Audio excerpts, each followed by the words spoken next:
김용민 브리핑 일부 뉴스 매거진 2016년 5월 3일 화요일에 인사드립니다. 김용민의 뉴스 매거진입니다. 국민의당 안철수 공동대표의 측근인 이태규 전략기획본부장, 이번에 국민의당 비례대표 당선자가 됐지요. 이 이태규 본부장이 새누리당과의 연립정부설을 밝히고 있습니다. 박지원 원내대표도 국민의당 정체성에 부합해야 한다, 이런 전제를 깔긴 했습니다마는 새누리당과의 연대 가능성을 근본적으로는 부인하지 않고 있습니다. 좀 이른 면이 없지 않지만 국민의당과 새누리당이 연정을 해서 안철수 대표가 대선 후보가 된다면 지지할 생각이 있느냐, 이렇게 물어봤습니다. 5%만 안철수 대표를 지지하겠다, 이렇게 밝혔고요. 10%는 정책 또 공약을 보고 판단하겠다라고 답했고요. 85% 절대 다수는 지지하지 않겠다, 이렇게 의견을 남겼습니다. 4,550명이 어젯밤 10시 반까지 참여해준 결과입니다. 이제 반드시 알아야 할 뉴스로 이어가 보겠습니다.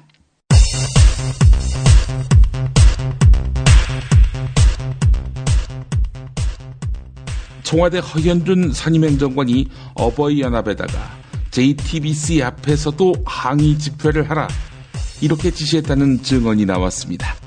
관제 시위 논란에 이어서 이번엔 언론 탄압 논란이 추가됐습니다. 가습기 살균제 사태와 관련해 옥 씨가 사과했습니다. 그러나 피해자 가족들이 검찰 수사 미안피용이 아닌 진정한 사과를 하라고 촉구했습니다. 가족들 말씀은 5년간 옥 씨는 가습기 살균제 사건에 대해서 사과를 요구했던 피해자의 한 맺힌 눈물을 외면하다가 검찰 수사가 진행되는 시점에 기자간담회 형식의 사과를 내놓았다면서 이를 거부하겠다라고 밝혔습니다. 들어보시죠. 제가 제 자식을 죽인 게 아닙니다. 그런 말을 듣고 싶어요. 에? 너희가 안 죽였다, 미안하다, 내가 죽였다. 국민의당 안철수 공동대표가 수억 원대의 공천원금 수수 혐의로 박준영 당선인이 검찰에 출석한 것과 관련해 당헌 당규대로 원칙대로 할 것이다, 이렇게 밝혔습니다. 국민의당 당헌 11조 2항은 뇌물과 불법적인 정치자금 수수 등 부정부패와 관련된 자는 기소와 동시에 당원권을 정지한다, 이렇게 규정하고 있습니다. 박준영 당선인 검찰청 앞에서 기자들과 나눈 일문일답 가운데 일부입니다. 들어보시죠. 표 공천 대가로 수억 원의 돈을 받은 혐의 인정하십니까? 저런 거 받은 적이 없습니다. 그 돈을 받으신 걸로 보이는데 돈의 사용처가 어떻게 되십니까? 받은 적이 없습니다. 오해가 있는 것 같은데 전혀 받은 적이 없습니다. 더불어민주당 김종인 비상대책위원회 대표가 4.13 총선 참패 지역인 호남을 총선 이후 두 번째로 찾았습니다. 기자들을 만난 자리에서 김종인 대표는 자신을 둘러싼 호남 패배 책임론에 대해 작심한 듯 역공했는데요. 낭떠러지에 떨어져 있던 정당을 두 달여에 걸쳐 이끌어 선거에서 이기고 원내 제1당을 만들었는데 이러쿵저러쿵 이야기하는 것은 온당하지 않다, 이렇게 밝혔습니다. 4.16 세월호 참사 특별조사위원회는 안광한 사장을 비롯한 MBC 고위 간부진에 대한 동행명령장을 발부하기로 했습니다. 세월호 참사 당시 보도 책임자였던 안광한 사장과 보도본부장이던 이진숙 대전 MBC 사장, 당시 전국부장으로서 막말 파문을 야기한 박상후 문화레저 부장 등 3명이 그 대상입니다. 김용민의 뉴스 매거진 광고 듣고 오겠습니다. 안녕하세요. 조광래 중고차 대표 조광래가 들려드리는 오늘의 한마디. 자식에게 물려줄 수 있는 가장 큰 유산은 부모가 음지에서 행한 선행이다. 김용민 브리핑과 함께하는 조광래 중고차의 대표 번호는 1800-9538. 중고차 거래는 역시 조광래 중고차. 고맙습니다.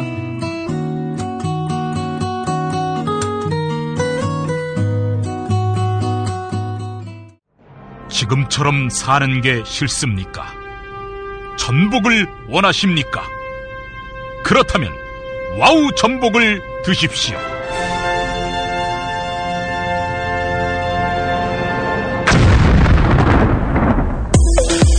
와우! 전복을 먹으면 입맛 잃고 무기력했던 삶이 전복되고 시름시름하던 몸 상태가 전복됩니다. 답답하십니까? 전복하세요.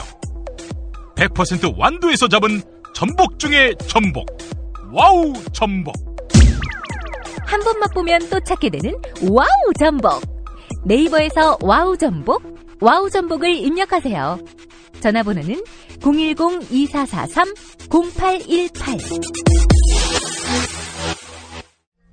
충남 금산의 넓은 인삼밭.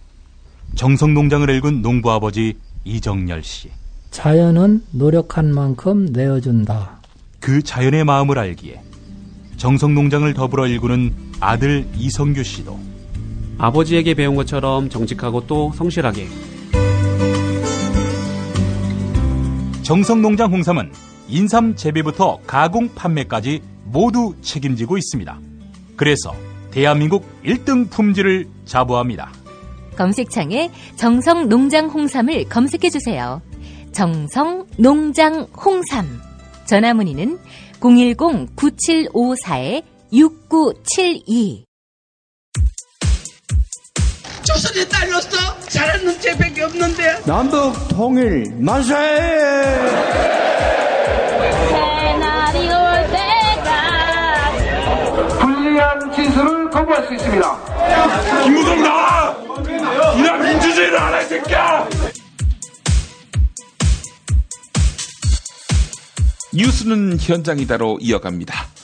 국민의당 차기 원내대표로 추대된 박지원 의원, 최근 연립정부론이 불거지니까 말이죠. 호남의 발전을 위한 목적에 호남이 참여한 연정을 말했는데 이게 최근 새누리당과도 연정할 수 있다 이런 이야기로까지 발전됐다면서 연립정부를 하게 된다면 우리는 최소한 우리끼리의 정체성을 지키면서 해야 한다라고 강조했습니다.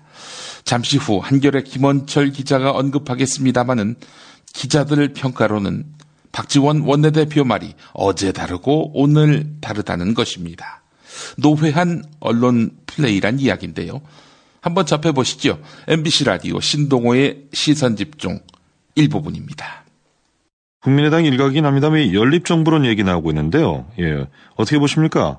연립정부만 하더라도 예. 제가 지난 총선 전에부터 강조를 한 겁니다.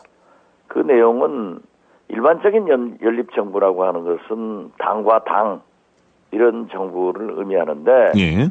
저는 호남이 피폐될 대로 피폐돼 있고 지금 현재 특히 경제가 나빠서 아비규환입니다. 예. 그렇기 때문에 우리 호남의 가치와 호남의 등권을 주장하면서 우리가 만약 같은 야당을 지지하더라도 예. 우리의 요구를 당당하게 하자.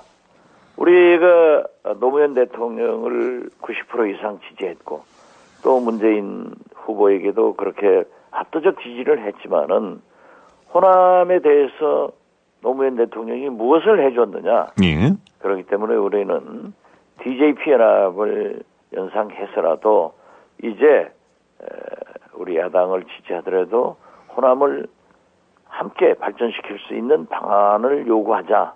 이런 것에서 출발했는데 예. 자꾸 이 연정론이 무슨 새누리당과 하자 또는 더민주화하자 이렇게 되면 우리는 정기국회 또 임시국회를 앞두고 예. 경제 문제가 주가 돼야 되는데 자꾸 혼선이 와서 이러한 얘기는 좀 하지 않는 게 좋겠다 하는 은근한 그런 의사 표시를 했고 예. 또 우리 당 소속 의원들도 지금 그런 불필요한 얘기를 할 필요 없다 해서 나오지 않는 것으로 알고 있습니다. 예, 지금 시점에서 이 이야기가 좀 불필요한 논란을 부를 수 있다라는 입장 정리신데 그럼에도 불구하고 가능성 측면에서 봤을 때는 이 연정 논의가 꼭 더민주만은 아니고 새누리당도 연정 파트너로서 어떤 논의의 가능성은 있다 이렇게 볼 수는 있습니까? 어떻습니까? 새누리당과는 정체성이 맞지 않기 때문에 예. 만약 새누리당의 세력 일부들이 우리 국민의당의 정체성을 인정하면서 온다고 하면은 하겠지만 예. 이 자체도 오히려 혼선을 가져오기 때문에 예. 언급하고 싶지 않습니다. 지금은 할 때가 아니다. 이렇게 정리하고 싶습니다. 지금은 새누리당과의 연정 가능성도 없고 논의할 상황도 아니다. 네네 그렇습니다. 더불어민주당 김홍걸 국민통합위원장은 국민의당 박지원 원내대표에 대해서 대립각을 세웠습니다.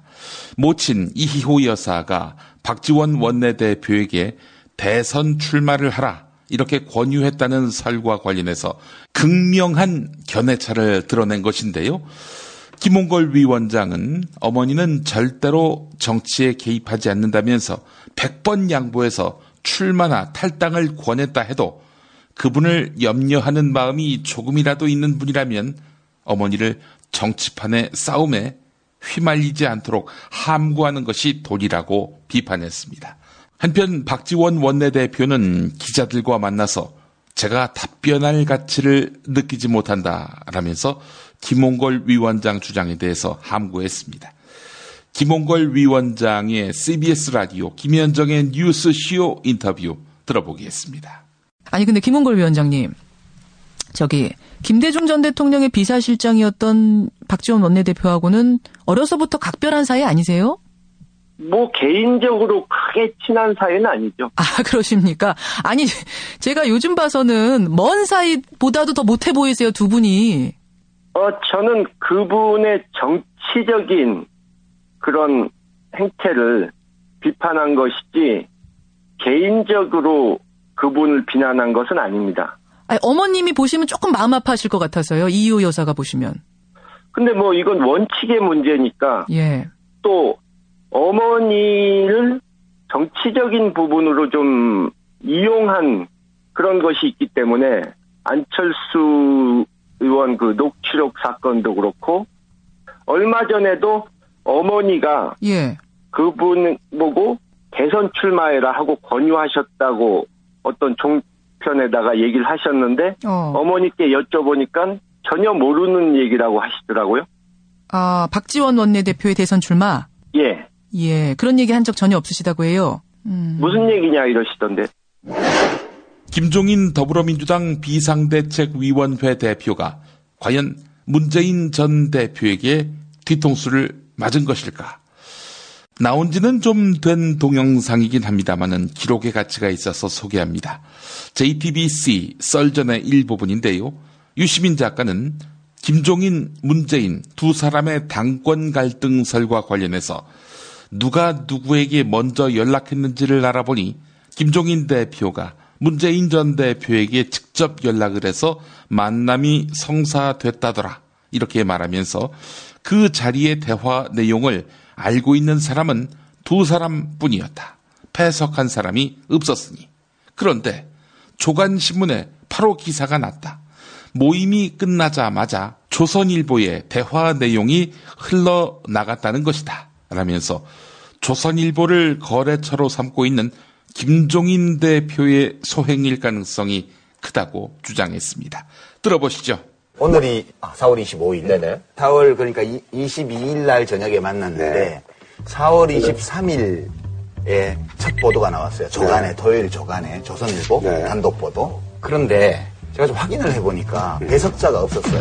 아, 배석자가요? 네. 네. 누가 누구에게 먼저 연락했나를 좀 알아봤더니 김종인 대표가 직접 전화를 해서 문재인 대표한테 핫라인으로 그렇게 해서 바로 만남이 성사가 돼서 만찬 모임을 한 거예요. 아, 만납시다. 네. 그러니까 당연히 그 모임에서 오간 얘기는 이 두 분 말고는 아무도 모르는 거야. 근데 그 다음날 아침 조간에 바로 나갔어. 네. 이 얘기는 모임 끝나자마자 조선일보로 이게 흘러갔다는 얘기예요. 누군가가 얘기했다는 얘기네요. 그러면 그 딱 문재인 전 대표, 김종인 비대위 대표 두 사람인데 조선일보를 거래처로 삼고 있는 쪽은 어느 쪽일 것 같아요? 아, 김종인 대표라는 아니, 제가 추측하기에는 문재인 대표 쪽은 조선일보에 거래선이 없어요. 그러니까 결국은 제가 보건대는 이 모임을 하고 나서 첫 보도가 나간 것은 김종인 대표 쪽에서 흘러나간 얘기예요. 아, 기자가 청진기 되고 들었겠지. 에이, 무슨 그렇게 양식 없는 질문은 아니에요. 네. 그러니까 이제 온 기자들이 다 알게 됐을 거 아니에요. 네네네. 다 물먹은 거야. 그러니까 이제 마이크를 들이댔을 거 아니에요. 이제 측근들한테 들이대고 네네네. 문재인 대표한테. 문 대표는 너 이런 얘기 주고받았는데 괜찮았는데? 아, 분위기 괜찮았는데? 네. 제가 파악한 바로는 이제 문재인 전 대표가 먼저 혹시 당대표를 하시려고 하냐고 물어봤고 김종인 대표가 나 그런 거 뭐 관심 없다고 네네. 얘기를 했고 잘 생각하셨습니다. 하시게 되면 뭐 여러 가지 공격도 받고 그러실 텐데 이렇게 대화가 오가서 화기 얘기가 끝났다는 거예요. 그러니까 이제 그 기자들이 김종인 대표 쪽에 또 물어본단 말이에요. 또 이제 감정이 상하겠죠.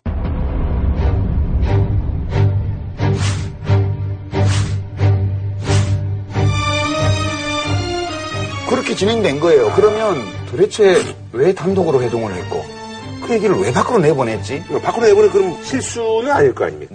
이 모든 스토리를 보면 우리가 지난주 녹화할 때 문재인 씨한테 사인 보내는 거라고 그랬잖아요. 근데 화답이 안 오니까 직접 만나서 사인을 넣고 근데 문재인 씨 쪽에서 나오는 얘기가 이게 또 기대한 거하고 좀 다르니까 이걸 또 이제 공세를 가하는 거죠. 뭐 남들이 뭐 해줬는지는 잘 모르겠는데 솔직히 말해갖고 이번 선거 결과는 유권자들이 해준 거지. 무슨 더민주의 어떤 지도부가 잘해서 이 제1당이 되는 결과를 맞았냐고요. 결론. 김종인 대표는 비대위 대표가 아니고 당대표를 하고 싶어 한다. 그걸 안 놓고 싶어 한다. 그래서 문재인 씨 쪽에서는 아니라고 그러니 아닌 줄 알고 좀 다른 방식으로 역할을 해주시면 좋겠다고 얘기했는데 그거를 이제 난 다시는 안 만난다. 이렇게. 아하. 뭐 다시 안 만난다는 말은 둘이서만은 안 만난다. 막 보자는 얘기예요. 부실기업 구조조정 재원을 한국은행의 발권력을 동원해서 마련하자는 박근혜 대통령의 한국형 양적 완화에 대해서 박승 전 한국은행 총재가 바람직하지 않다 이러면서 반대했습니다. 박승 전 총재는 SBS 라디오 한수진의 SBS 전망대와의 인터뷰에서 한국형 양적 완화가 국민에 대한 책임 있는 자세가 아니라고 주장했습니다. 그러면서 정부가 한국은행 돈은 쉽게 쓸 수 있다고 생각하는 모양인데 이런 식으로 문제를 해결하지 말고 떳떳한 일이니까 국회를 통해서 전공법으로 하라 이렇게 조언했습니다. 잠시 후 이완배 기자가 박승 전 총재의 발언을 상세하게 풀이해 드릴 텐데요. 일단 인터뷰 내용 들어보시겠습니다. 그리고 총재님 어찌됐건 지금 보면 우리 경제가 많이 좋지 않지 않습니까? 네. 위기라는 데는 다 인식이 한 가지인 것 같은데요. 그동안 우리 정부가 줄곧 경기부양책을 썼지만 별 효과가 없었습니다. 네. 이 경제정책의 패러다임을 바꿔야 되는 게 아닌가 하는 의견도 있는데 어떻게 보십니까? 지금 경기 침체가 있는데 이것이 순환적 침체냐 말하자면 일시적인 침체냐 아니면 구조적 침체냐 구조적 침체란 성장 능력이 계속 떨어지는 그런 침체냐 이걸 먼저 우리가 따져야 돼요. 예. 일시적 침체라면 금리 내리고 재정이 확대하는 이런 이 경기 부양책이 먹힙니다. 예. 그러나 구조적 침체 때는 이런 정책을 써봐야 부동산 값 올리고 증권 값은 올리지만 말하자면 자산 거품은 일으키지만 예. 소비나 투자를 늘려서 근본 문제 해결은 그 효과는 거의 미미하다 이렇게 봐야 됩니다. 네. 근데 지금 우리는 지금 이 구조적 이 문제에 대해서 이 일시적인 그런 경기 부양책을 주로 써왔는데요. 그래서 나는 그 효과는 제한적이다 이렇게 보고 예.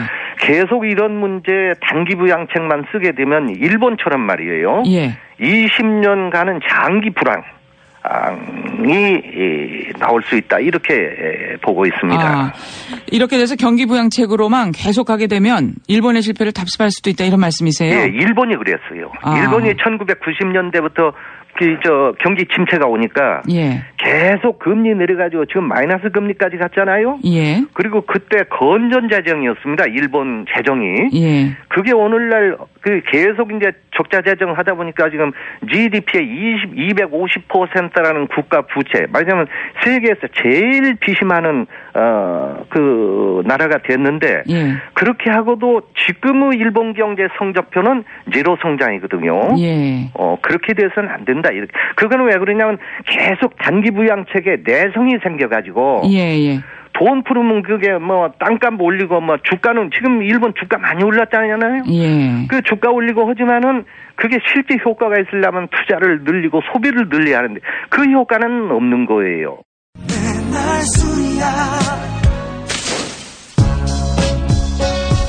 빅데이터 전문가 정영진입니다. 술 마시는 게 곧 업무인 분 많이 계시죠? 메모하세요. 고려생활건강 술술 풀리고입니다. 증권가 샐러리맨 그리고 강남 유흥업소 종사자들 웬만하면 안 취하죠. 술술 풀리고 이게 비결이었습니다. 간장과 신장을 보호하는 화인 피토 성분 그리고 특허받은 제조법. 그래서 술술 풀리고는 누구도 흉내낼 수 없습니다. 못 믿으시면 수백 개의 후기 읽어보시고 80%에 육박하는 재구매율에 주목해주세요. 음주 전후 한 포를 섭취하시면 됩니다. 부드러운 분말 형태라 물 없어도 드실 수 있고요. 물을 섞지 않으니 효과는 더 확실하겠죠? 네이버와 다음에서 고려생활건강을 검색하시면 술술 풀리고를 만나볼 수 있습니다. 김치가 다 같은 것 같죠? 아니요, 이담채는 진짜 다르죠. 겨울 전라도, 여름 강원도, 봄 가을 충청도 최고의 배추만 골라와야지요. 소금 영광에서 직송된 최고의 국산 천점이 기본 아닌가요? 아, 고춧가루와 파, 마늘 괴산 영천에서 건강한 놈들만 가져와야 해요. 우와, 재료가 반이라고 하던데 역시 이담채네요. 그런데 어떻게 담가야 이담채 김치 맛이 나요? 아유, 이거 비밀인데 다시마에 표고버섯, 양파, 멸치를 넣고 우려낸 육수에다가 온갖 재료를 잘 버무리고 2달 동안 저온 숙성한 양념을 써야 해요. 근데 흉내내봐야 소용없어. 30년 연구한 레시피에 30년 김치만 만든 손맛을 따라갈 수 있겠슈? 이담채 김치. 안내와 주문은 검색창에 이담채를 입력하세요. 전화는 1544-4586 1544-4586. 자기는 정말 훈남이고 자상하고 스마트한데, 그런데 잠잘 때는 아니야. 정말 아니야. 진짜 엽기야. 그럴 수밖에요. 그렇게 코를 골아대는데 본의 아닌 결례 이제 그만. 간편하고도 반영구적인 코골이 방지기구 24,000원이면 됩니다. 심한 코골이와 수면 무호흡 걱정 마세요. 99% 감소 효과를 보장합니다. 검색창에 코골이 119, 코골이 119를 입력하세요. 문의는 1566-0783. 코골이 119는 의료기기 제조 수출업체 메디슬립에서 만듭니다. 피 튀기며 박학다식을 뽐내는 퀴즈, 피박 퀴즈. 네, 오늘도 무와 환 나오셨습니다. 뭐 안녕하십니까. 옥시 서장 기자회견을 보다가 잠깐 잠에 들었는데 갑자기 유승민의 경쟁자 이재만이가 나타났어. 제 멱살을 잡는 그런 꿈을 꾸다가 깨어났습니다. 착하게 살기에도 모자란 세상에서는 무 인사드립니다. 멱살은 양반이지. 당신 때문에 공천장 접수도 못한 이재만이가 당신 앞에 나타난다면 일단 한 대 맞고 시작하는 게 온당하지 않을까? 이재만이가 날 때려? 재만이가 오래만 살다가 죽을 게 아니라면 감히 나한테 그럴 수는 없지. 내년 대선에서 내가 대통령이 되면 어쩌려고? 뭐라고? 당신이 대통령이 된다고? 어느 나라 대통령? 또 시비야 이 새끼가. 그래 이 새끼야. 치킨공화국 대통령이 되려고 한다 이 새끼야. 어쩔래? 뭐 그나저나 친박, 뭐 너희는 어쩌려고? 반기문이를 끝내 불러오려고 하는 거야? 없으면 꼭 온다. 우리의 원리 원칙이지. 근데 말이야, 정치는 생물이라고. 반기문 카드는 너무 일찍 패를 깐 것 같고 새 카드를 쓰려고 해. 새 카드? 새끼야, 국관이면 영관이야, 이 새끼야. 새 카드는 무슨 새 카드야, 이 새끼야. 누구야? 혹시, 이준석이? 아무리 사람이 없어도 그렇지, 장난감을 내세우면 안 되는 거지. 매우 궁금한 모양이군. 자, 들어와요. 안녕하십니까? 아닙니다. 안동지? 동지라니요. 동지가 오려면 7달하고 19일이 더 지나야 합니다. 올해 동지는 12월 21일입니다. 아주 시간관념이 확실해. 차기 대권주자 나와요. 안동지, 하나만 물어봅시다. 다음 대선에서 문이 되나 아니 되나? 다시 얘기해서 문돼 안 돼? 당연히 안 되지요. 맞아. 당신은 안 돼. 어이, 당치라고 어렵게 공들이고 있는데 왜 힘을 빼? 그리고 안 욕하지 마. 당신은 빠지는 물, 안은 차고 오르는 물이라고. 그래, 이 새끼야. 물 많이 처먹어라, 이 새끼야. 자자, 오늘은 안님이 나오셨군요. 안님, 요즘 안색이 너무 좋습니다. 얼굴에 화색 정도가 아니라 아예 핏줄이 보여요. 피가 막 흐르는 게 다 보입니다. 그래서 제가 비박 퀴즈에 나온 거 아니겠습니까?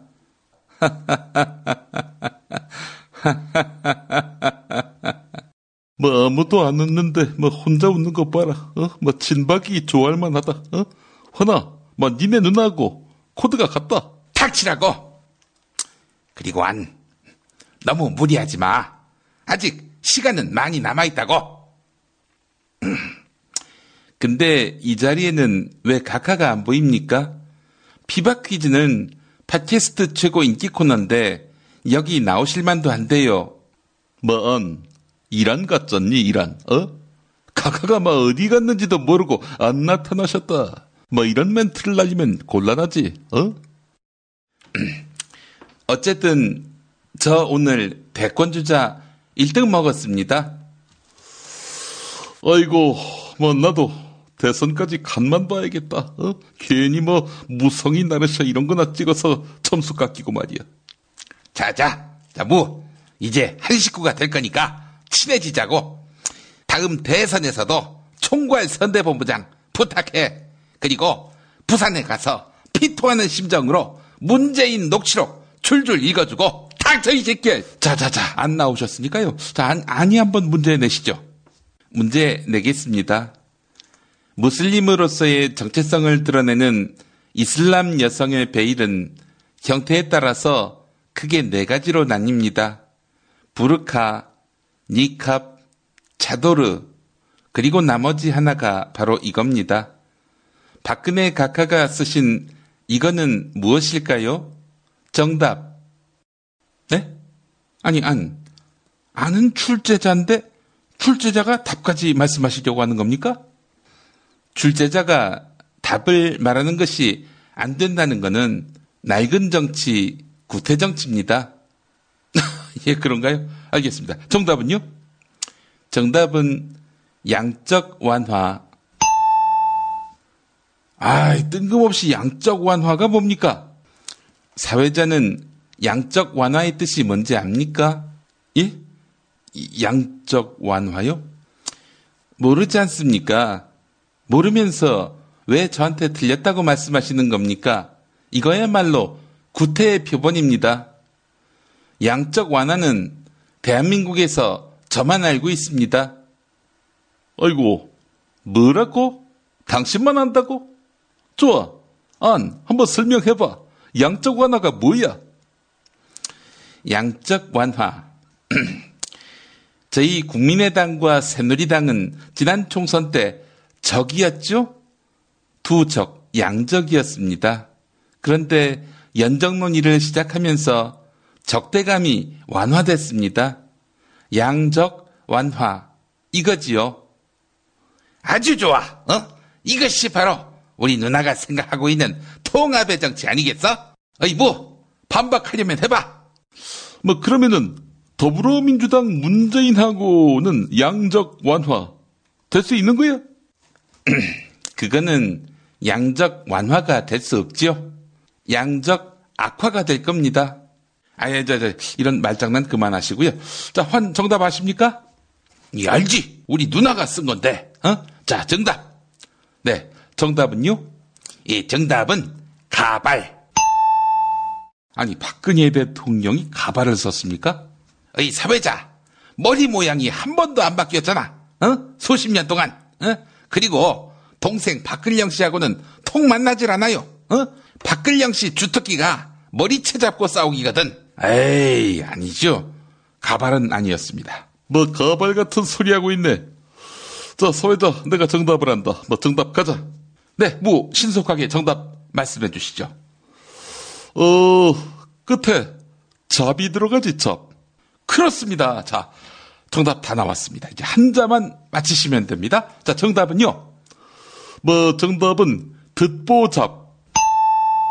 틀렸습니다. 듣보잡은 아닙니다. 아이고, 다 틀리셨군요. 자, 그래서 오늘도 퀴즈 정답은 애청자 여러분이 맞히겠습니다. 아니, 아까 틀리셨는데. 이번엔 진짜 정답 맞춰보겠습니다. 예, 그러시죠. 자, 정답은요? 정답은 히잡. 아니, 정답을 맞히시면 어떡해요? 청취자 선물을 드려야 되는데 이걸 맞춰버리면 어떡합니까? 국민들은 그동안 문제 푸는 것만 강요받았습니다. 이것은 국민의 선택을 무시하는 겁니다. 국민이 하루는 못 풀고 넘어가는 날도 있구나. 이런 생각을 할 수 있도록 다양한 선택권을 드려야 한다고 생각합니다. 이것이야말로 새정치라고 생각합니다. 아니, 지금 무슨 말씀을 하시는 거예요? 제가 대통령이 돼야 한다 이런 얘기입니다. 네, 알겠습니다. 오늘은 퀴즈 문제를 맞히시는 바람에 그냥 끝내야 할 것 같습니다. 이런 게 다 있어. 그나저나 삼성이 망하면 집안이 망한다. 그 책은 언제 줍니까? 그 삼성전자가 몰락해도 한국이 사는 길이죠. 못 드리잖아요, 오늘.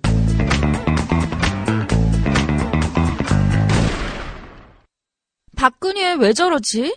문재인, 김무성, 안철수는 또 왜 저러지? 뉴스로는 알 수 없는 진짜 정치 현장 이야기. 한겨레 정치팀 기자들이 취재 수첩을 낱낱이 공개합니다. 본격 정치관찰 팟캐스트. 언니가 보고 있다. 팟빵에서 언니를 검색하세요.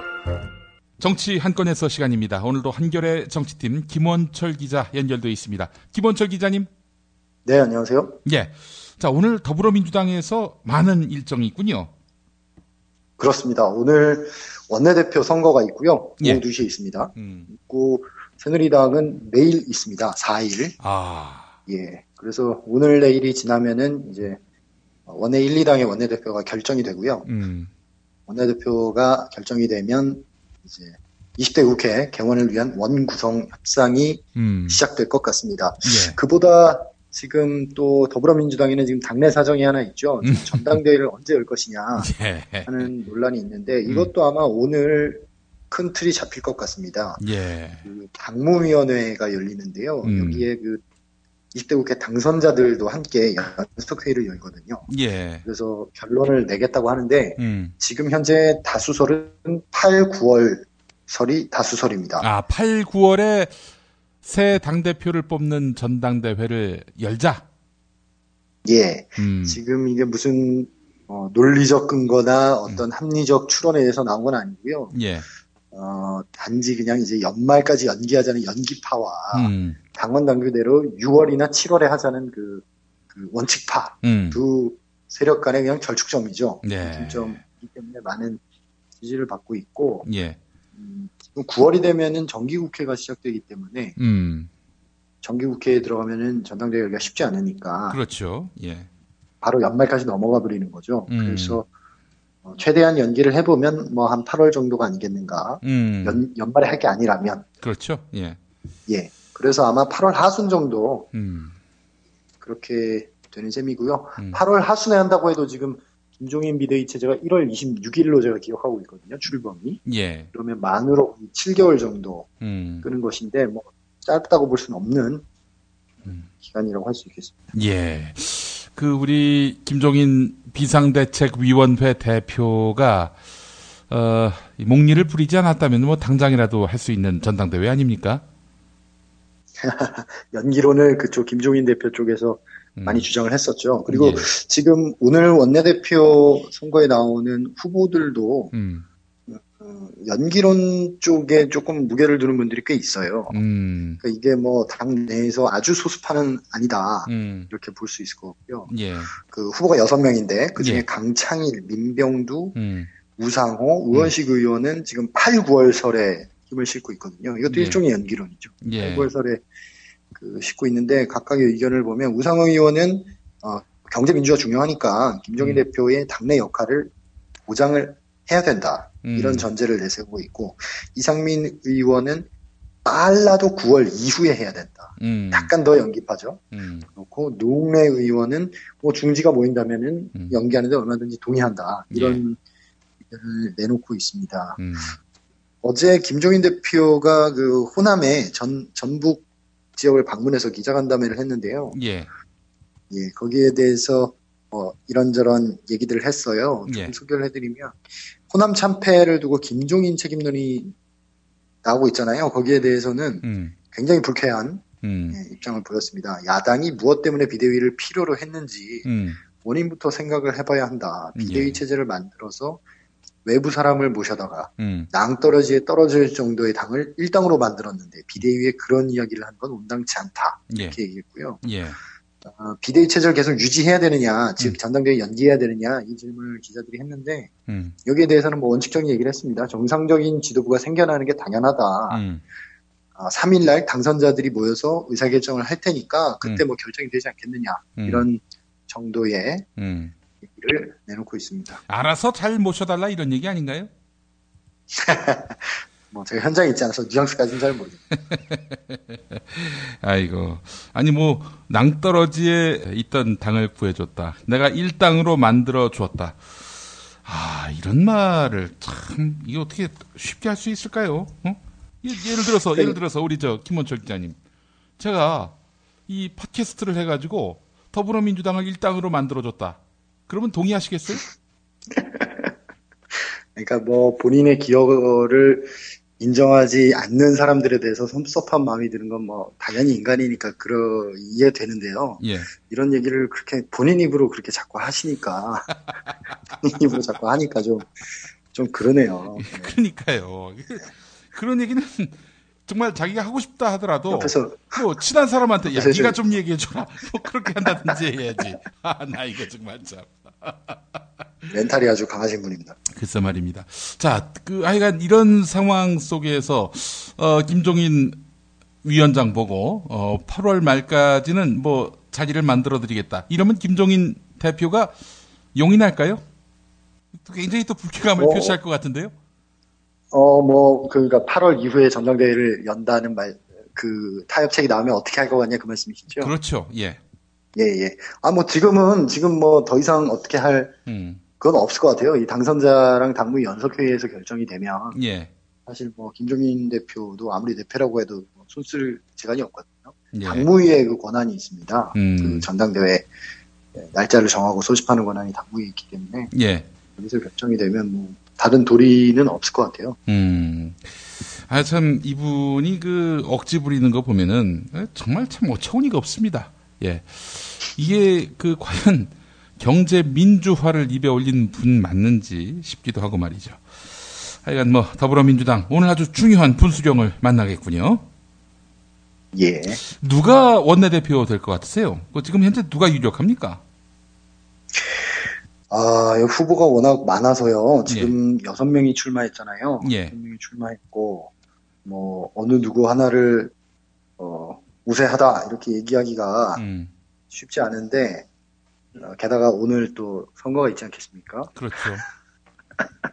여기 원내대표 선거는 의원 지금 당선자가 123명이잖아요. 예. 123명의 투표로 뽑기 때문에 이게 진짜 한 표가 정말 소중한 선거거든요. 그렇죠. 그래서 이게 정말, 제 기억에 언제 한 번은 누구 하나가 그냥 불참하는 바람에 당락자가 바뀐 적도 있어요. 그 정도로 굉장히 한 표 한 표가 민감하기 때문에 제가 섣불리 얘기하기가 쉽지 않습니다. 정확히 알고 있지 않기 때문에. 알겠습니다. 또 그 이야기는 고만고만하다는 얘기 아닌가요? 그럴 수도 있고요. 전 그렇게 봅니다. 자, 다음 이야기 한번 해보죠. 그 박지원 국민의당 원내대표. 뭐 사실상 정확히 얘기하면은 지금 원내대표 내정자죠. 그렇죠. 10대 국회 아직 시작 안 했으니까요. 근데 뭐 다들 그냥 원내대표라고 부르더라고요. 저희도 그냥 편하게 원내대표라고 하겠습니다. 이분이 지금 연일 정가의 중심에 서고 있는데 하여튼 보면 언론을 이용해서 본인의 몸값을 이렇게 띄우고 이런 부분에 있어서 좋게 말하면 굉장히 재능이 있고 나쁘게 말하면 언론 플레이를 굉장히 능숙하게 한다. 이렇게 볼 수 있겠는데요. 지금 국민의당이 처음으로 가지고 있는 캐스팅 보트가 국회의장 자리를 어느 당에 줄 것이냐 이거 아니겠습니까? 그렇죠. 이거에 대해서 취임 일성부터 시작해서 지금 연일 마치 새누리당에 줄 것처럼 저는 안 줄 거라고 확신합니다만 마치 줄 수 있는 것처럼 계속 얘기를 하고 있거든요. 그거를 또 얘기하는 행태를 쭉 보면 세게 얘기했다가 십자포화를 맞으면 내 말 뜻은 그게 아니다. 풀 텍스트를 봐라. 그리고 한 발 뺐다가 다시 어제 아침에는 또 그 주장을 하면서 슬쩍 대통령의 사과와 반성과 뭐 이런 게 반드시 전제돼야 한다는 또 조건을 붙이고 이런 식으로 계속 버전을 조금씩 바꿔가면서 국민들의 몸값을 높이기 위한 어떤 그런 여론전을 하고 있는데요. 뭐 좋습니다. 정치가 어차피 여론을 움직여서 해나가는 거니까 뭐 좋게 보면 실력이 있는 것이고요.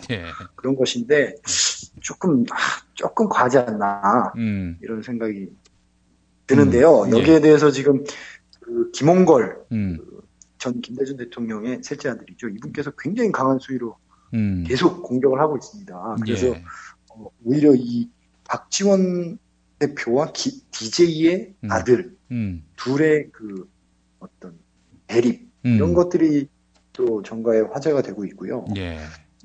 김홍걸 위원장이 왜 이렇게까지 세게 하는가 이런 부분에 대해서도 사람들이 지금 궁금해하고 그런 상황입니다. 확실히 김대중 전 대통령이 난 사람은 난 사람입니다.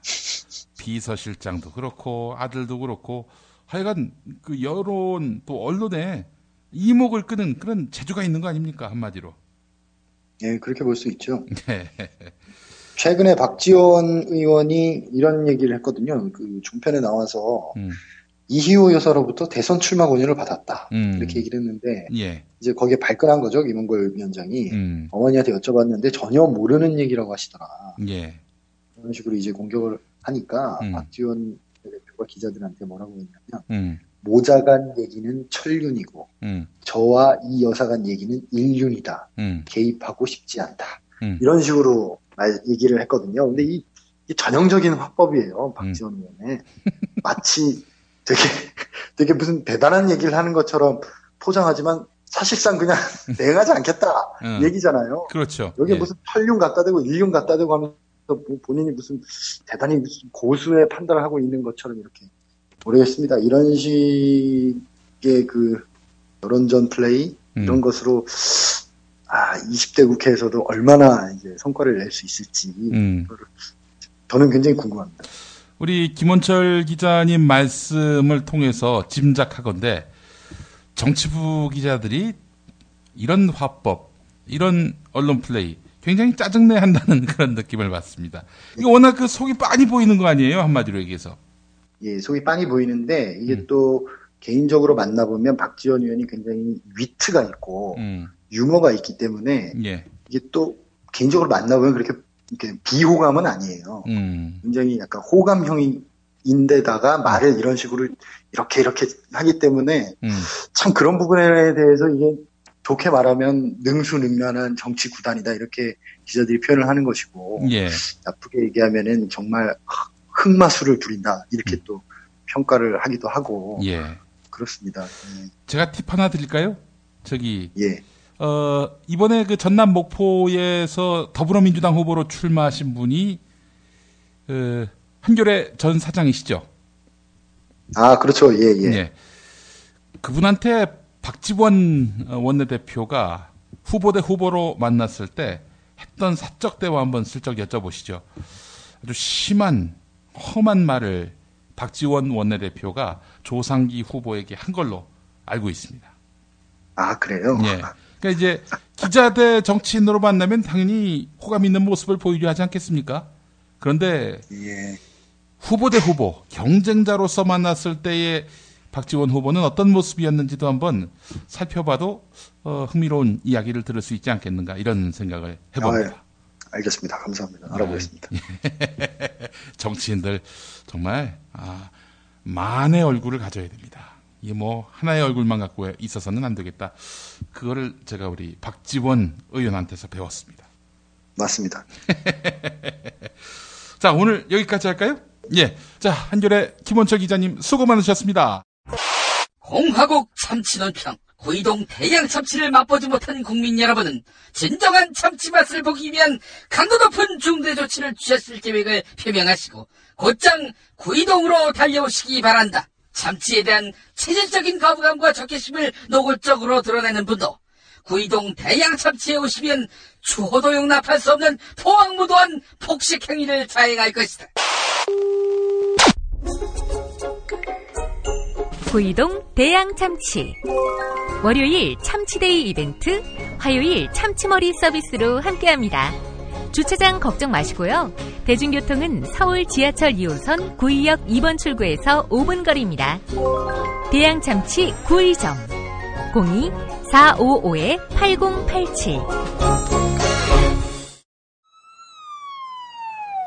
아우, 저 사고 큰데 사람이 많이 다쳤겠어요. 아니, 저 차량은 뭐가 그리 급하다고 과속 운전에 끼어들기까지 하나?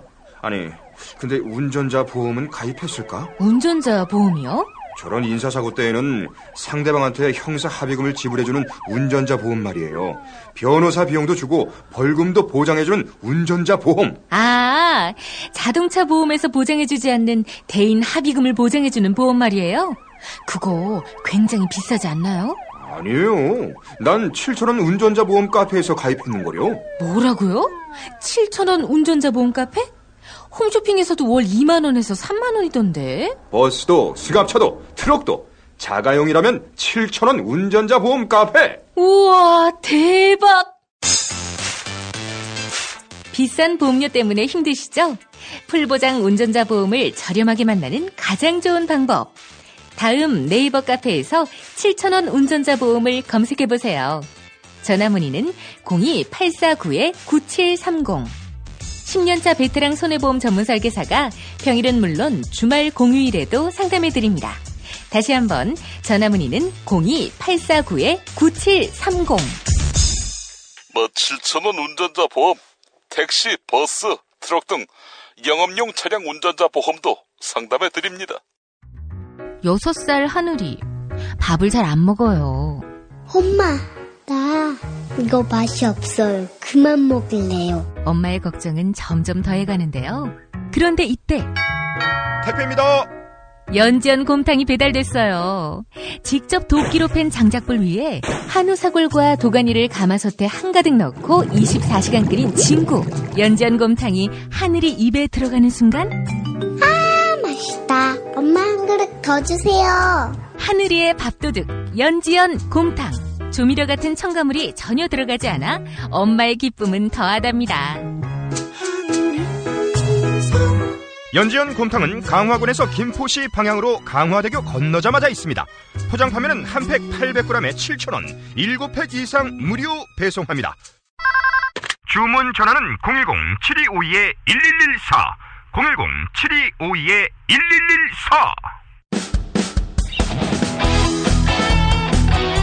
당신이 알아야 할, 또 우리 공동체가 알아야 할 뉴스, 김용민이 챙겨드립니다. 지금은 제1부 뉴스 매거진과 함께하고 계십니다. 경제의 속살 들여다보겠습니다. 오늘도 민중의 소리 이완배 기자와 함께합니다. 이완배 기자님. 네, 안녕하십니까. 예.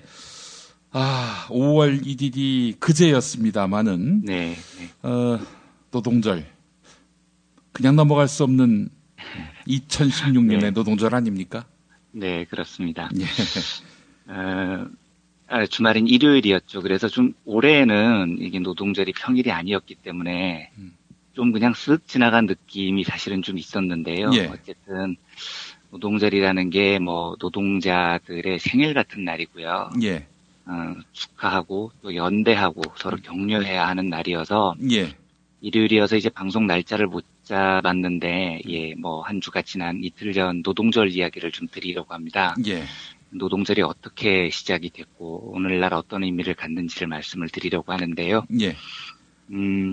이제 어제 아침에 저희 조간 브리핑에서도 김용민 PD님께서 방송으로 말씀을 해주셨더라고요. 노동이라는 단어가 예. 매우 부정적인 단어로 지금 사용이 되고 있고, 뭐 우리 초등학생들 경향신문에 보도된 내용들을 말씀해 주시면서요.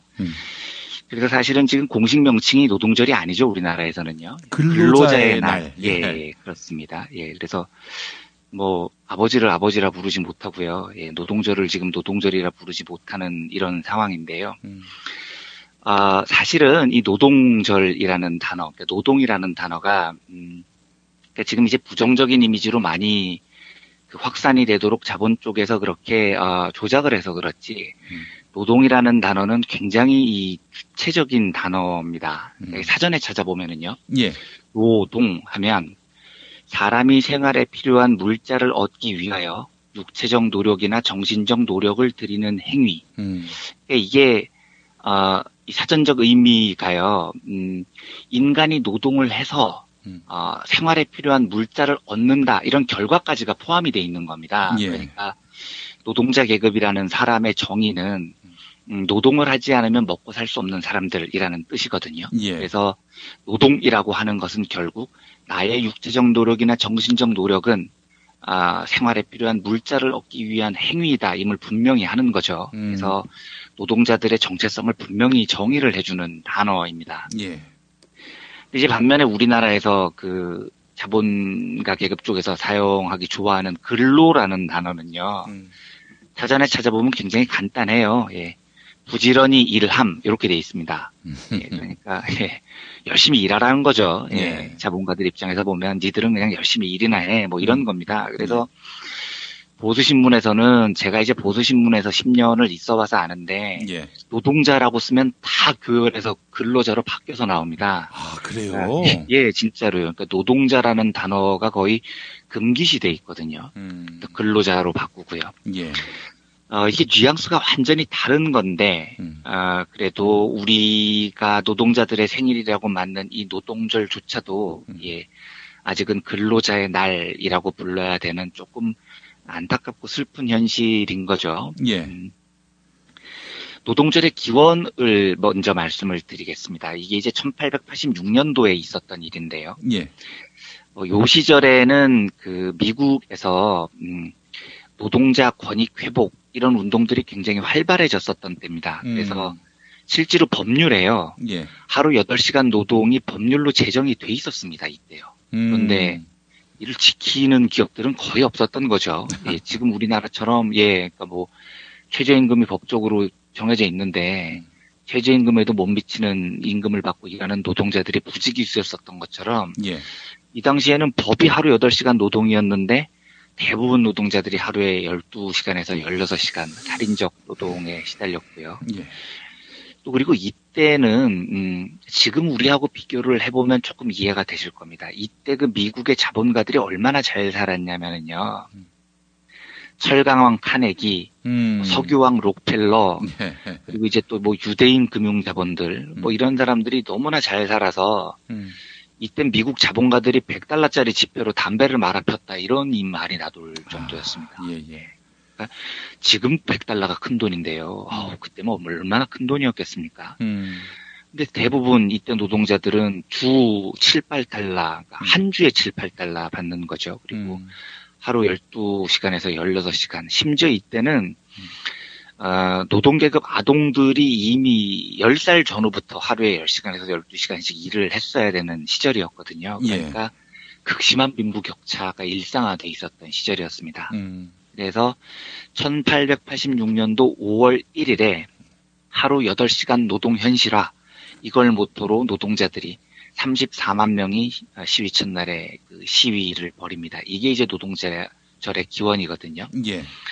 이제 사건이 어떻게 확산이 되냐면 이틀 뒤인 5월 3일에 두 번째 집회를 가졌는데요. 이 집회를 이제 가진 장소가 헤이마켓 광장이라는 곳입니다. 예. 근데 여기에서 21만 명 노동자가 참가를 했는데 이 야간 집회에서 경찰이 무력 진압을 합니다. 그래서 경찰도 한 명인가가 죽고요. 예. 노동자 10여 명이 죽고 200여 명이 다치는 유혈 충돌이 발생을 합니다. 예. 그러니까 이제 노동자들이 참을 수 없는 지경까지 온 거죠. 그래서 그 다음 날인 5월 4일 이때도 역시 헤이마켓 광장에서 집회가 열렸는데요. 예. 이 집회가 아마도 지금 그 세계 노동운동 역사상 제일 중요한 날 중에 하루로 기억이 될 겁니다. 예. 이름이 이제 헤이마켓 사건, 이렇게 검색을 하면 나오는 중요한 사건이거든요. 예. 전날 경찰의 이 무력 진압에 대해서 격분한 노동자들이 이 헤이마켓 광장에서 집회를 열고, 그런데 어쨌든 집회는 평화롭게 진행이 됐어요. 전반적으로 평화롭게 진행이 됐는데 밤 10시 반쯤에 이게 경찰이 이제 노동자들을 해산 시도를 하는데 지금도 미스테리입니다. 지금도. 누군가가 경찰 쪽에 다이너마이트 사제폭탄을 던진 겁니다. 경찰 한가운데에요. 예. 그래서 이게 경찰 한가운데 다이너마이트 사제폭탄이 폭발을 하면서 경찰 한 명이 바로 그 자리에서 죽었고요. 6명이 치명상을 입었고요. 경찰들이요. 예. 경찰이 이제 여기에 대해서 즉각 그 총으로 발포를 합니다. 그래서 노동자 측에서는 70명 이상의 부상자, 사상자가 나왔고요. 그게 자작극일 가능성은 없습니까? 그러니까요. 이게 지금 아직도 미스테리인 겁니다. 아직도. 도대체 누가 던졌느냐, 이게 아직도 밝혀지지가 않았습니다. 예. 그런데 바로 그 다음 날에 미국 연방정부가 이 집회 시위를 주도했던 어거스트 스파이스라는 사람부터 시작을 해서 노조 지도부 8명을 음모 혐의로 체포를 해버립니다. 기다렸다는 듯이. 예. 그리고 이 중에 7명한테 사형 선고를 내립니다. 그러니까 시위를 하다가 죽은 것도 아니고요. 예. 시위를 주도했던 혐의로 붙잡아서 정부가 사형해버린 겁니다. 예. 지금 생각해보면 야, 시위를 했다고 사형이라니 이게 어떻게 그럴 수가 있냐 했는데 진짜 그 일이 벌어졌습니다. 그리고 황당했었던 게 뭐냐면 기소를 했는데 연방검찰이 내세웠던 증거가 이 8명 중에 한 명이 폭탄을 만들 능력이 있다. 이게 유일한 증거였어요. 예. 폭탄을 만들었다도 아니고요. 만들 능력이 있다. 예, 만들 능력이 있다. 그리고 심지어 한 명을 제외한 나머지 7명은 그 집회 현장에 있지도 않았습니다. 예, 없었다는 게 다 입증이 되거든요. 그러니까 이 폭탄을 터뜨린 것에 대해서 아무 시위가 없었는데 결과적으로는 니들 사상이 이들 대부분이 무정부주의자들이었거든요. 예. 그래서 급진적 사상을 가졌다. 이게 빌미가 돼서 사형. 8명 중에 7명의 사형, 1명한테는 징역 15년 이렇게 때려버립니다. 실제로 이제 사형수 중에 2명은 그 일리노이 주지사 리차드 오글스비라는 사람인데요. 이 사람이 감형을 해줘서 2명은 징역 15년 종신형으로 감형이 되고요. 그다음에 남은 5명 중에 1명은 스스로 자살을 합니다. 그래서 실제로 사형을 당한 사람은 4명입니다. 4명이 사형을 당해서 죽습니다. 예. 그래서 이제 나중에 3년 뒤죠. 1989년에 제2인터내셔널, 사회주의자들의 연대 모임이었었고요. 예. 이때 그 1989년에 모인 제2인터내셔널 창립대회에서 8시간 노동쟁취를 위한 미국 노동자들의 투쟁을 영원히 기억하자고 하면서 5월 1일을 세계 노동절로 정했습니다. 이게 바로 이 노동절의 유래입니다.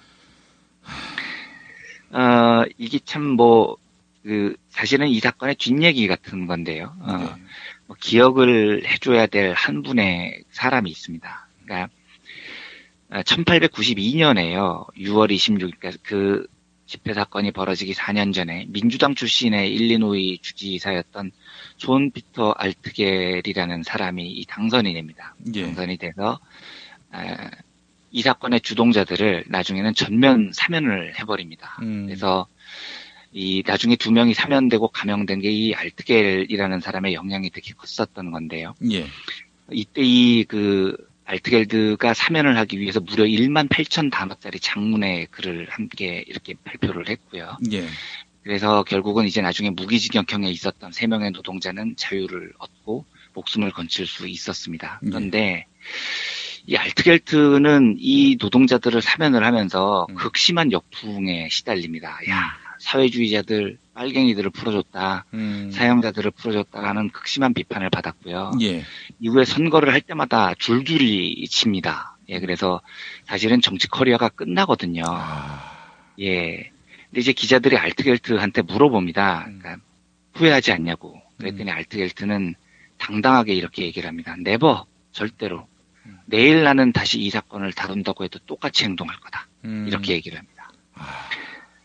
그리고 2년 뒤에 그 풀맨 철도 노조 파업 사건이라는 게 벌어졌는데 이때 미국이 굉장히 보수화가 되면서요. 그 주 방위군 투입이 결정이 됐거든요. 그런데 이 주 방위군 투입이 사실은 민주당의 결정사항이었습니다. 자기가 속한 알트겔트가 속한 당의 결정사항이었는데 알트겔트는 주지사가 있는 동안 끝까지 주 방위군 투입에 반대를 합니다. 그래서 결국은 주 방위군 투입을 하지 않게 되죠. 알트겔트는 이후에 이제 뭐 선거에 줄줄이 패하면서 이제 그 미국 정치에 실패한 정치인이 됐지만 수십 년이 지난 다음에는 많은 사람들이 이 사람을 기억을 합니다. 예. 커리어를 걸고 신념을 지킨 정직한 정치인으로 역사 속에서 남아 있고요. 그래도 어쨌든 정치인 중에 이런 정직한 정치인들이 남아 있었다는 것도 한번 기억을 해볼 만한 일이라고 생각을 합니다. 하나만 더 말씀을 드리면은요. 1886년도에 이때 그 총파업을 이끈 그래서 사형 선고를 받은 노동운동가 이제 가장 수장 같은 사람이었습니다. 어거스트 스파이스라는 사람이 사형 선고를 갖는 그 법정에서 최후 진술을 합니다. 근데 이 최후 진술이 노동운동을 하는 사람들 마음에는 되게 많이 남아있는 최후 진술이거든요. 뭐 그걸 읽어드리려고 합니다. 가난과 불행과 힘겨운 노동으로 짓밟히고 있는 수백만 노동자의 운동을 없애겠다는 거냐? 좋다. 당신들은 이 운동의 불꽃 하나를 짓밟아버릴 수는 있을 것이다. 그러나 당신 앞에서 뒤에서 사면팔방에서 끊일 줄 모르는 불꽃은 들불처럼 타오르고 있다. 아무리 당신들이 힘이 세더라도 이 들불 전체를 끌 수는 없을 것이다. 만약 당신들이 우리를 처형함으로써 노동운동을 쓸어 없앨 수 있다고 생각한다면 그래, 그렇다면 우리의 목을 당장 가져가라. 이렇게 최후 진술을 합니다. 그리고 결국은 이제 사형을 당하시죠. 제가 이제 방송에서도 한번 그 말씀을 드린 적이 있었는데요. 우리가 참 많은 것을 잊고 살아가고 있는 겁니다. 이제 노동절이 되면 그 휴일은 그냥 휴일이라고 생각을 하고요. 시내에 그 서울 광장에 와서 아이들이랑 놀고 싶은데 왜 서울 광장에는 꼭 이제 올해에도 13,000명의 노동자들이 모였죠. 노동자들이 모여서 차도 못 지나가게 하고 근로기준법 이런 거는 당연히 원래 있는 거고 이렇게 잊고 살아가고 있는데 5월 1일에 이 휴일은 7명이 사형 언도를 받았던 그 사람들의 목숨 위에서 만들어진 휴일인 거고요. 우리가 지금 너무나 당연히 누리고 있는 권리 근로기준법 같은 건 대한민국에서는 전대일 열사의 죽음 위에서 만들어진 것들입니다. 어쩌면 우리 많은 선배 노동자들이 목숨을 잃어가면서 세워놨던 혜택 같은 것들이고요. 그래서 뭐 이제 노동절이 이틀이 지났지만 잠시나마 우리가 돌아가신 분들을 기억하고 노동절의 가치를 기억하는 시간을 가졌으면 좋겠다는 생각에서 노동절에 대해서 말씀을 드렸습니다. 미국도 이렇게 누군가의 희생과 고통이 있었기에 오늘의 노동자가 우대받는 나라가 된 것이 아닌가. 그럼요. 20세기 초반, 19세기 후반 미국은 깡패 국가도 그런 깡패 국가가 없었습니다. 네, 알겠습니다. 참 너무 마음이 짠했습니다. 네. 다음 이슈 살펴보도록 하겠습니다. 네. 아니, 한국은행이 꼬리를 내렸습니까? 네. 그러면 양적 완화를 한다는 겁니까? 아니, 뭐, 그렇게까지 발표를 하는 건 아니고요. 예. 하여간 이게 참, 제가 황당했는데요. 예, 아무래도 저는 역술인 계통에서 빠져야 될 것 같습니다. 금요일 날 이 부총재 보혜 발언이 너무 세서, 그리고 이주열 한국은행 총재하고 다 미리 상의를 했다고 하길래, 네. 예, 이건 뭐, 한국은행이 칼을 제대로 뽑았다 이렇게 얘기를 했는데, 딱 3일 만에 이주열 한국은행 총재가 직접 나서서, 예. 꼬리를 월요일 오전에 슬금슬금 내려서, 예, 저는 이제 앞으로 역술의 계통에서는 빠지는 걸로 하겠습니다. 근데 진짜 황당했습니다. 제가 이 소식을 듣고요. 예. 어쨌든 뉴스부터 전해드리면은요. 예. 월요일 오전에 이주열 한국은행 총재가 집행간부 회의를 열었습니다. 예. 그리고 어떻게 발언을 하냐면, 최근 논란이 되고 있는 기업 구조 조정 과정에서 당행, 그러니까 이제 한국은행이죠. 예. 한국은행 역할에 관해 이렇게 여러 차례 밝혀왔었다면서 이제 기업 구조 조정 논의가 본격화되고 있으므로 우리 은행이 할 수 있는 역할 방안에 대해 다시 한번 철저히 점검해 달라. 이렇게 얘기를 한 겁니다. 예. 그러면서 당부를 한 겁니다. 그러니까 이곳저곳에서 이상한 이야기들을 하고 다니지 마라. 정부와 파열음을 내고 있는 것처럼 오해의 소지가 될 수 있는 발언을 하지 마라. 예. 이렇게 발언을 했습니다. 그런데 이게 내부 집행 간부 회의에서는 그렇게 이야기를 할 수 있습니다. 조용히 하라고 할 수 있는데 예. 이주열 총재가 어제 ADB 총회 참석을 위해서 출국을 했거든요. 예. 근데 출국을 하기 전에 이례적으로 이 집행간부 회의 때 얘기를 보도자료로 만들었습니다. 그래서 앞으로는 정부와 잘 협의를 할 거다. 여러 구조조정의 방안들을 적극적으로 추진할 거다. 그리고 정부와의 의견 충돌이 있는 것처럼 얘기를 하지 말라고 한국은행 총재께서 당부하셨다. 이걸 보도자료로 내고 줄줄줄 발표를 해버렸습니다. 예. 그리고 이 ADB 총재의 유일호 경제부총리도 참석을 하거든요. 예. 이 회의 이름이 정식 이름이 제29차 아세안 플러스 3 재무장관 중앙은행 총재 회의거든요. 예. 이제 유일호 총리도 거기에 같이 갑니다. 그래서 갑자기 한국은행 총재가 3일 만에 꼬리를 확 내려버리고 유일호하고 거기 가서 무슨 얘기를 하려는지 저는 굉장히 불쾌하고 굉장히 의심스럽습니다. 예. 네. 이주열 총재 발언을 조금 더 구체적으로 따라가 보겠습니다. 예. 4일에 이 국책은행 자본확충 협의체라는 게 발족을 하거든요. 예. 그런데 이 회의에 대해서 이주열 총재가요. 협의체에 참여해서 관계기관과 추진 방안에 대해 충분히 논의해달라. 국책은행 자본 확충과 관련해 대외 발언을 할 때에는 관계기관이나 일반 국민의 오해가 유발되지 않도록 주의를 기울여달라. 예, 뭐 대통령의 심기를 건드리지 말라는 얘기인 것 같습니다. 그렇죠. 예. 정말 주말 사이에 박근혜 대통령의 레이저를 3초를 맞았는지 저는 뭐 정말 굉장히 궁금합니다. 무슨 일이 있었는지요. 근데 지금 제가 굉장히 화가 나는 건 어떤 거냐면요. 예. 지금 하고 있는 행동은요. 정치인들이 하는 짓입니다. 그러니까 지금 정치를 하고 있는 겁니다. 한국은행이요. 그런데 경제는 정치를 하듯이 하면 절대 안 되는 겁니다. 그렇죠. 고위당국자의 한마디가 헛갈리면 절대 안 됩니다. 왜냐하면 고위당국자의 한마디가 시장에 바로 그날 직격탄으로 중요한 시그널이 됩니다.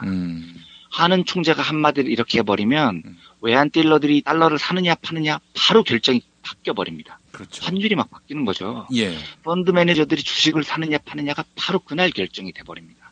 그 발언 한마디에 시장이 직접적으로 영향을 받습니다. 그래서 이 경제에 관련된 고위공직자는요. 애매하면 발언을 안 해야 됩니다. 뭔가 방향이 설 때까지는요. 예. 제닛 옐렌 연방준비제도의 이사회 의장이나 마리오 드라기 유럽중앙은행 총재는요. 절대로 사적으로 이런 발언들 안 합니다.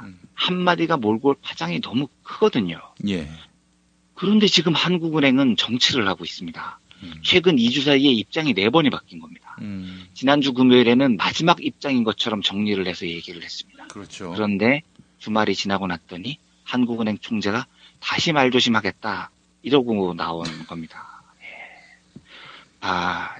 미친 거죠. 예, 제정신이 아닌 겁니다. 이렇게 저렇게 오락가락하고 있다는 자체만으로도 저는 이주열이라는 사람은 중앙은행 총재 자격이 없는 겁니다. 이 사람은요. 예.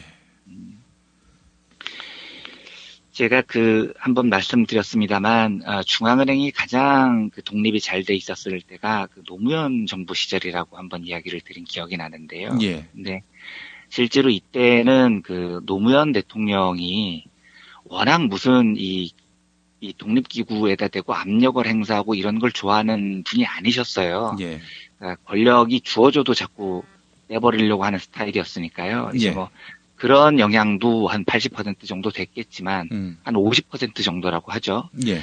나머지 50%를 채워준 사람이 누구였냐면 제가 알고 있는 한 예. 한국은행의 역사상 가장 뛰어났던 총재였었습니다. 2002년부터 2006년까지 한국은행 중앙은행 총재를 맡았던 분이 박승이라는 분입니다. 예.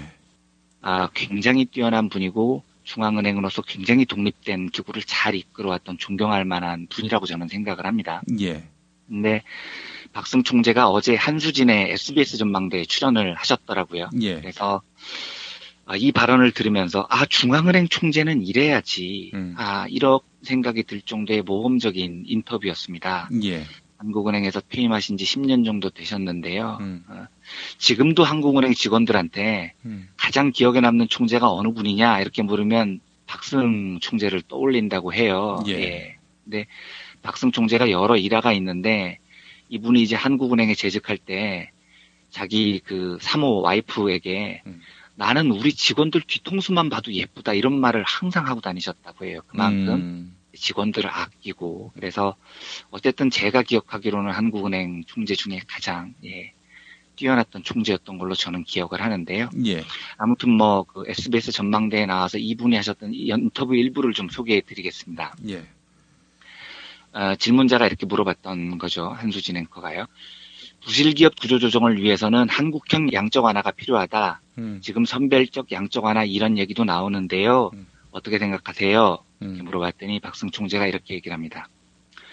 정부가 말하는 한국형 양적 완화라는 건 말이죠.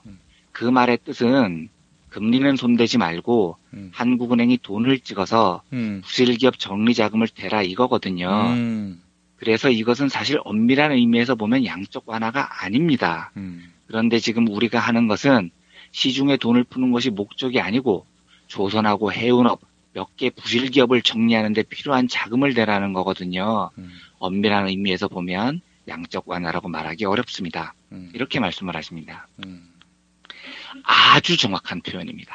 아주 정확한 표현입니다. 지금 이걸 아무도 이야기를 안 해서 그런데요. 제가 4월 2일 방송에서 그런 말씀을 드린 적이 있습니다. 이건 양적 완화가 아니고 구제금융이다. 이런 말씀을 드린 적이 있었거든요. 예.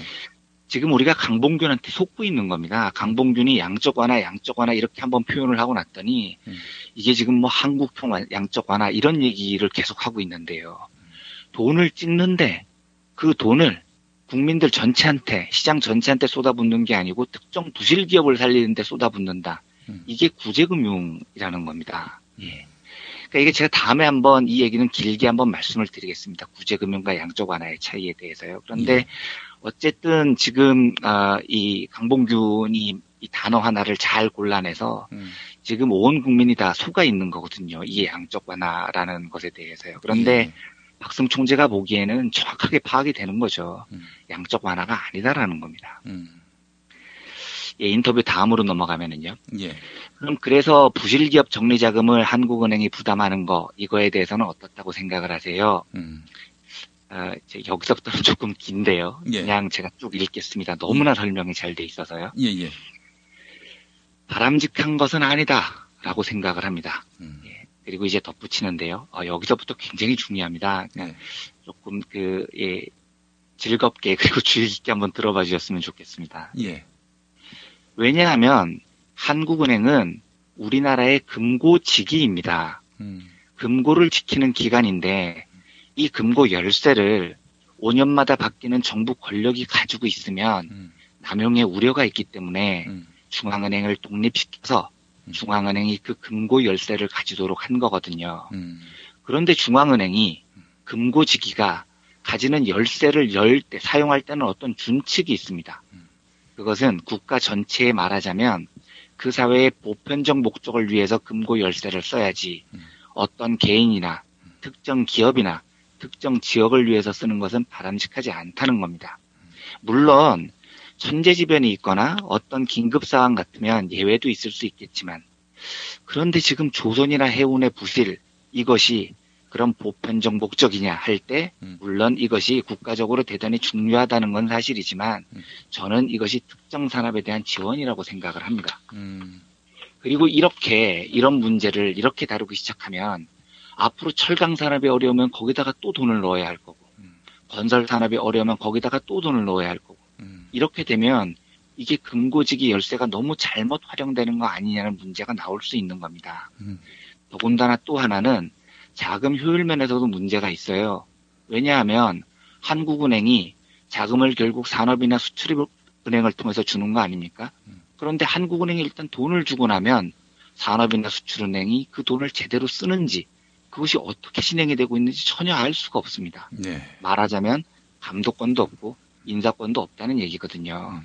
그러면 국민에 대해서 보면 한국은행은 돈만 집어넣고 그 돈이 어떻게 쓰이는지도 모르고 감독할 수도 없고, 그러면 국민에 대해서 책임 있는 자세가 아니지 않느냐, 그런 문제가 제기될 수 있어요. 그래서 이런 중앙은행이 독립성을 가지고 원칙과 질서를 지켜야 한다고 하면 정부나 많은 일부 국민들은 중앙은행이 너무 소심하지 않느냐, 너무 소극적이지 않느냐, 예. 이렇게 말할 수 있습니다만, 오늘 조선일보 사설이 그렇습니다. 예, 그렇죠. 바로 그겁니다. 일면에서도 그렇게 나왔었죠. 예, 네, 예. 어제자로요. 예. 그러나 우리나라뿐 아니고 어느 나라나 금고지기는 소심하고 소극적이에요. 그래야 틀림없이 금고를 지키는 거 아니겠어요? 그건 좀 이해를 해줘야 할 겁니다. 이렇게 발언을 하십니다.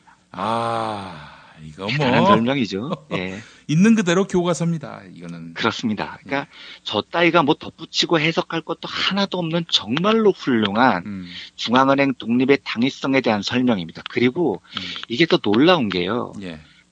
말에 기름기가 하나도 없지 않습니까?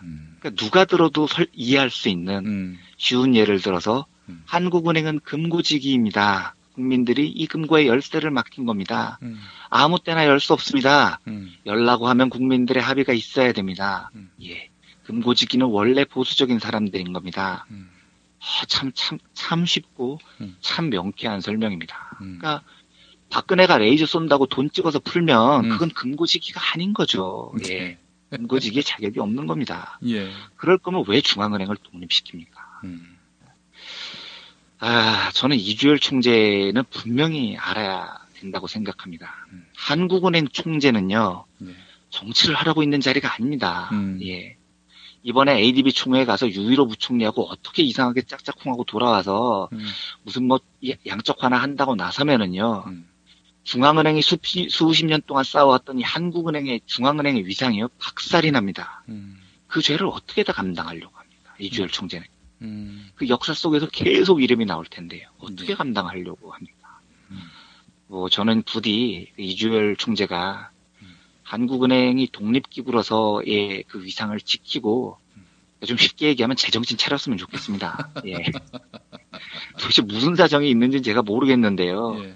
그 개인의 판단으로 중앙은행의 독립성을 엿바꿔 먹을 수 있는 게 아니라는 겁니다. 이게 나라의 금고에 관한 중대한 문제고, 이건 정권이 진보든 보수든 반드시 지켜야 되는 원칙이라는 겁니다. 예. 이주열 총재가 부디 현명하게 중앙은행 독립을 위해서 쌓아왔던 수많은 역사에 부끄럼 없는 판단을 잘 내렸으면 하는 소망인데요. 예. 하여튼 어제 발표는 굉장히 불안하고 좀 오싹하고 지켜보는데 굉장히 마음이 불편한 그런 상황입니다. 네. 이주열 총재 훗날 시대 환경을 탓하진 않을까요? 글쎄요. 대통령 잘못 만났다.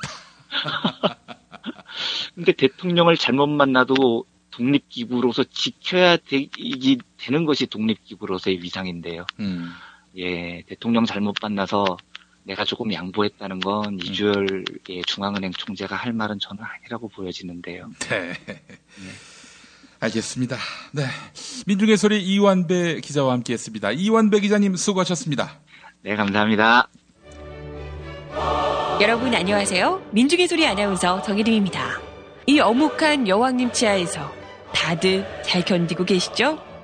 오늘도 종편의 주옥 같은 헛소리에 혼이 정상인 듯 정상 아닌 비정상 같은 여왕님의 우주 타령에 고구마 100개쯤 한꺼번에 삼킨 듯 답답한 마음에 죄 없는 가슴팍만 두들겨대고 계세요. 이젠 시원한 사이다 같은 민중의 소리와 함께하세요. 잘 키운 진보 언론 열종편 안 부럽습니다.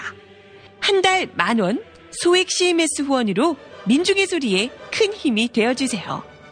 1661-0451 1661-0451 전화 기다릴게요.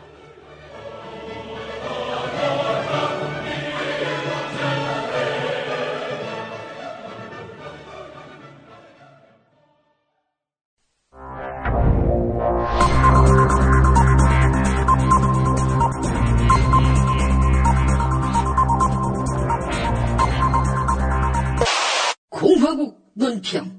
하도 달림달림하기에 진짜 닮아져 보기 싫어하시는 박근혜 동지께서는 늙은 배신자지만 현재로서는 문재인 킬러이기 때문에 우리 편이라 할 수 있는 김종인에 대해 이제는 집에서 쉬시지요. 이렇게 말하는 놈들에 대한 강도 높은 국가적 중대 조치를 취하실 계획을 표명하시고 구체적인 공격 방침을 제시하셨다. 경애하는 박근혜 동지의 단호한 결심은 더불어민주당의 대선까지 남아있을 시에 서로 문재인이 가만히 있다 손치더라도 그를 묵사발로 만들어줄 유일한 적임자가 김종인임을 확고히 믿는 것이다. 더불어민주당에서 김종인이 솔까말 호남 패배의 책임자이긴 해도 우리에게는 2석이나 안겨준 은인이기 때문에 김종인과 더불어민주당이 되도록 묶여 있어야 할 것이며 그럼에도 불구하고 더민주 내부에서 김종인을 뒷방 늙은이 취급하려 한다면 이는 곧 박동지에 대한 체질적인 거부감과 적개심을 노골적으로 드러낸 추호도 용납할 수 없는 포항무도한 도발 행위로 볼 수밖에 없다. 김종인은 당대표직에서 물러나도 욕쟁이 할배처럼 틈만 나면 짬만 나면 문재인을 씹어야 할 것이며 배신자 파렴치한 몰입의 사기꾼으로 취급해야 할 것이다. 또한 문재인을 칠푼이, 닭대가리, 무당, 볼펜 세우기의 마왕으로 몰아세우... 여보세요? 네? 죽으려고 환장이냐고요? 네? 폐차장으로 데려가겠다고요? 아이고, 죄송합니다. 아이고, 잘못했습니다. 아, 네, 저 머리 박겠습니다. 예, 알겠습니다. 예. 김종인을 건드리는 자는 박근혜 동지를 참을 수 없이 모독하고 우롱하는 것으로서 천추의 한이 될 참혹하고 참담한 대가를 감수해야 할 것이다. 아울러 더민주의 차기 전당대회는 김종인 동지가 이젠 뭐 죽을 때가 됐다고 봐 라고 할 때까지 대표실에 그냥 둬야 할 것이다. 김종인을 몰아내려는 자, 정치를 어디서 그따위로 배웠단 말인가? 더민주가 어떤 당인가? 박동지가 낭떠러지에 있던 그 당을 구해주지 않았던가? 또 박동지가 1등으로 만들어주지 않았던가? 은혜를 원수로 하는 자들, 박동지의 치솟는 분노와 경천동지의 탄압의 불벼락을 피할 수 없게 될 것이다.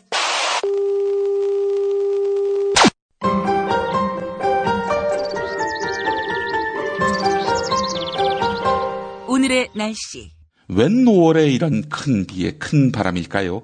우리나라로 다가오는 저기압이 동쪽 고기압에 막혀서 속도가 느려지는 데다가 북쪽 찬 공기와 만나서 세력이 태풍급으로 발달했기 때문입니다.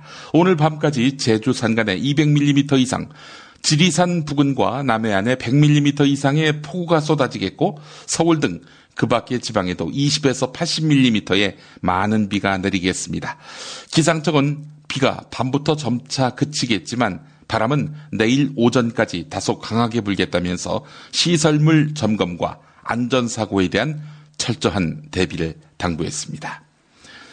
김용민의 뉴스 매거진은 역사학자 전우용 선생의 트위터 글 하나를 골라서 소개해드림으로 마무리하려고 합니다. 자기 잘못을 깨달았을 때 하는 것이 사과고 은폐하다가 들통난 다음에야 하는 것은 변명입니다. 사과는 받아주는 게 좋지만 변명은 받아주면 안 됩니다. 변명을 받아주면 들통날 때까지 버티는 게 관행이 됩니다. 옥시든 다른 누구든. 네, 뉴스 매거진 마치겠습니다.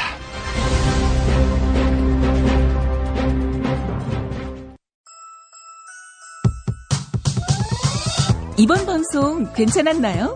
작별의 여운 이렇게 표시해주세요. 다운로드하기, 댓글 달기, 구독하기, 별점 주기. 더 좋은 방송 만들어달라는 약속 이렇게 응원해주세요. 다운로드하기, 댓글 달기, 구독하기, 별점 주기. 기억하셨죠? 다운로드하기, 댓글 달기, 구독하기, 별점 주기.